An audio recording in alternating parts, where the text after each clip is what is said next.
Hi, Johnny here again. It's a lovely day outside. It's August.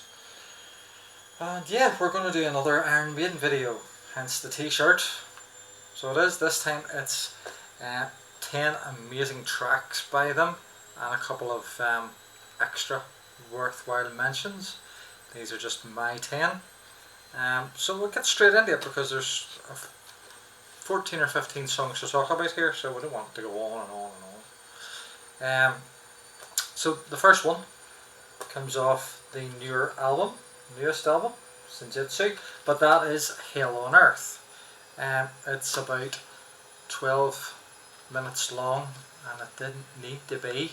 You could have trimmed an awful lot of bits and pieces off this album. If you've listened to it, you know what I mean. There's lead-ins and outros that just could have been a minute each side, but despite that, it's a very good album, and Hell on Earth is one of their best tracks Iron Maiden have ever released, and that's my number 10. Number 9 goes right back to the beginning. I'm going to hold up Iron Maiden 1980 album, and the track Phantom of the Opera, 7 minutes long, by a metal band in 1980. Steve Harris is just a god in my eyes. Paul Di'Anno sung on this one, their original vocalist. Amazing track, Phantom, and so it is worthy of number 9. So number 8 comes off Brave New World, which was their 2000 release, and the reformation of Bruce and Steve and Dave, Nico, Adrian coming back, and Yannick. And yes, Bruce taking up his rightful place as vocalist. He never should have left.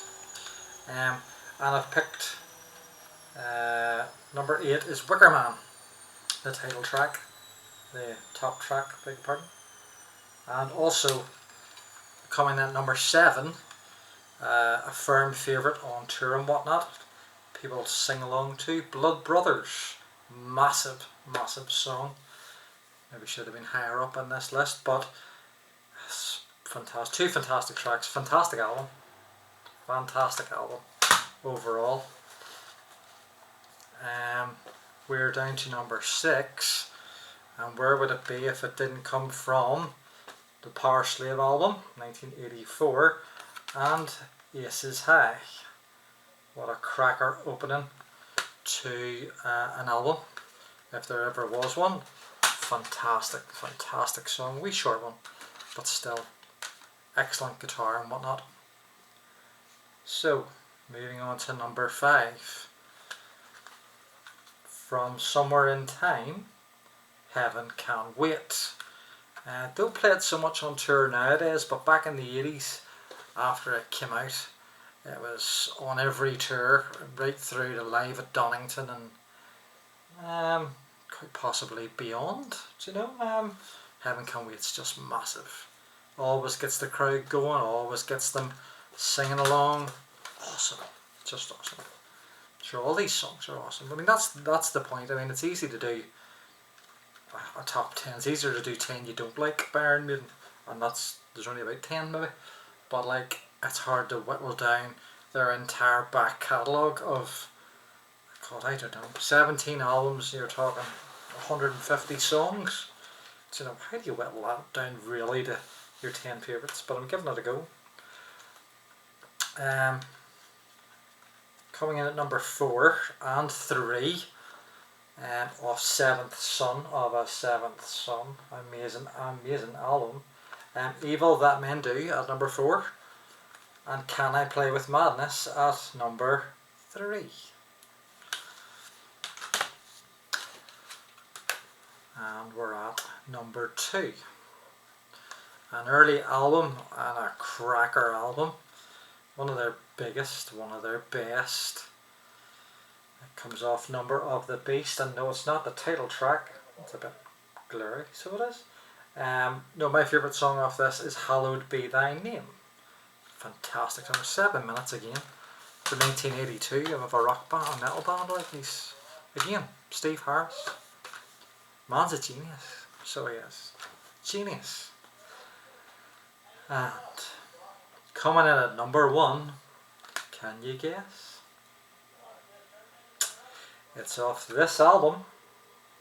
And yes, it is the title track, Fear of the Dark. The best song ever, in my opinion. These are all in my opinion. Amazing album, but that song is just mega.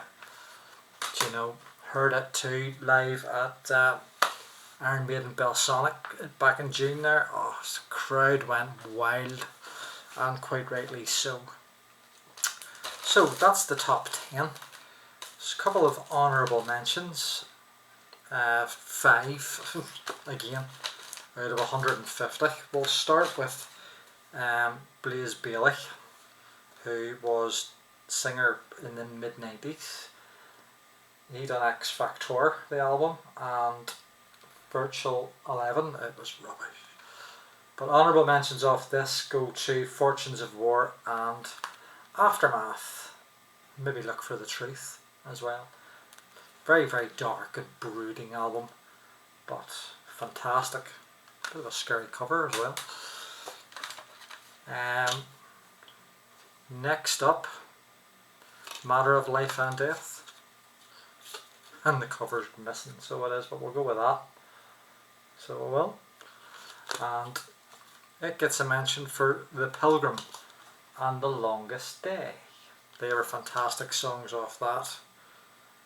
It's a very good album, very solid album, I also thought.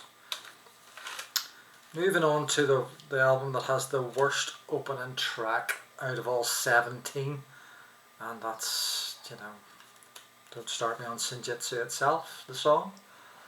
Or anyway, recognise that CD, I've lost a cover of it too. But that would be Final Frontier. And the opening track of it is rubbish, so there's no harm done. I skip it every time. Honourable mentions, Alchemist, Starblind and Talisman were all fantastic songs. There's the track list there. But yeah, they were great tracks off that album. And finally, so this doesn't take 10 minutes, you know, The Book of Souls. Also a very good album, 2015. Had to think about that there, so was it. And there's your full track list on it. But I'm highlighting the red and the black. It's quite long, but it's amazing. So it is. Where the River Runs Deep is very good too. And of course, Death or Glory. So yeah, Book of Souls.